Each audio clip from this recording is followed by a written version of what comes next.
अस्सलाम वालेकुम नाज़रीन, आज हम मौजूद हैं प्रोफेसर अब्दुर्रऊफ़ हमाद साहब के साथ। आज बड़े ख़ास टॉपिक में आपको उनका तारफ़ करवाता जाऊं कि ये पाकिस्तान के माया नाज तबीब हैं और अल्हम्दुलिल्लाह वैदिक कोर्स इन्होंने किया हुआ है। तो जो पाकिस्तान के तबीब हुकामा प्रोफेसर जो हैं वो भी अल्हम्दुलिल्लाह इनसे लेक्चर लेते हैं। कुछ दोस्तों की फरमाइश थी, कुछ ख़ास टॉपिक थे, 2-3 कैजुअल जो घरों में मामलात होते रहते हैं उस पर 2-3 टॉपिक थे।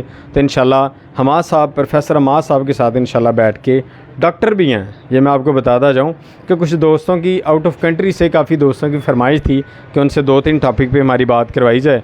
टॉपिक भी बड़े प्यारे हैं और जनरल ऐसे लोगों को ये मसला होता है। इंशाल्लाह आज हम बात करेंगे। ले आएँ, आपकी मुलाकात करवाते हैं आज हम प्रोफेसर डॉक्टर अब्दुर्रऊफ़ हमाद साहब के साथ। इन्हें थोड़ी सी तकलीफ़ भी देते हैं। अस्सलाम वालेकुम हमाद साहब। जी हमाद साहब, कैसे हैं आप? ठीक ठाक हैं? दुआएं जी आपकी माशाल्लाह ज़बरदस्त। आप सुनाएं कैसी तबीयत है? अल्लाह पाक का बड़ा शुक्र है। आज नाज़रीन की तरफ से 2-3 सवाल थे, मैंने कहा आपको तकलीफ़ देता ही जाऊँ। इंशाल्लाह आपके पास जो समंदर इल्म है उससे एक कतरा भी मैं ले जाऊँ तो ये मैं गनीमत ही समझूँगा। अच्छा नाज़रीन के ना कुछ 2-3 सवाल थे, इसके बारे में आपसे बात करना चाहता था। तो इसमें ना हकीम साहब, एक तो था ख़ारिश का टॉपिक कि जो लोगों को ख़ारिश हो जाती, बड़ी परेशानी आती। ऐसे बंदे भी देखे जिनको 8-8 महीने हो गए ख़ारिश नहीं ख़त्म हो रही, उसके बारे में थोड़ी सी आपसे बात करना चाहूँगा। दूसरा बदहज़मी है, तीसरा जिस्मानी और साबी कमज़ोरी।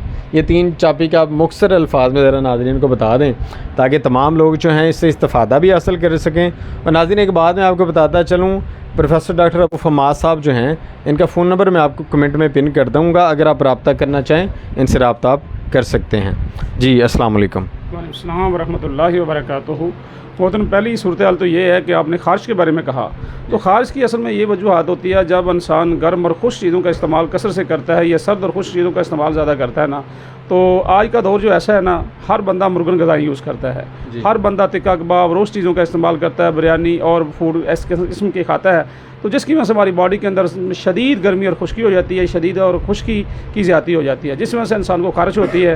इंसान, और ये ख़ारिश एक ऐसी मर्ज़ है कि इंसान दोस्तों में बैठा होता है तो उस वक्त भी ख़ारिश कर रहा होता है, इंसान को यानी आराम नहीं देती, बहुत इंसान परेशान होता है। तो उसके लिए मैं आज बड़ा आसान सा नुस्खा आपको बताने चल लगा हूँ। तो इंशाल्लाह ये आप चंद दिन इस्तेमाल करेंगे और है भी ये तकरीबन 15-20 रुपये का, कोई ज़्यादा कीमत भी नहीं है, ज़्यादा कीमत भी नहीं है, 20 रुपये कीमत है अल्हम्दुलिल्लाह। और 2-3 दिन के अंदर अल्लाह शिफा से नवाजेगा।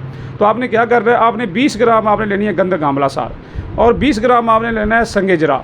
इन दोनों चीज़ों को आपने पाउडर कर लेना है। पाउडर करने के बाद आपने सरसों का तेल है वो 1 स्टाक सरसों का तेल 50 ग्राम के अंदर ये मिक्स करके रोज़ाना रात को लगाएं।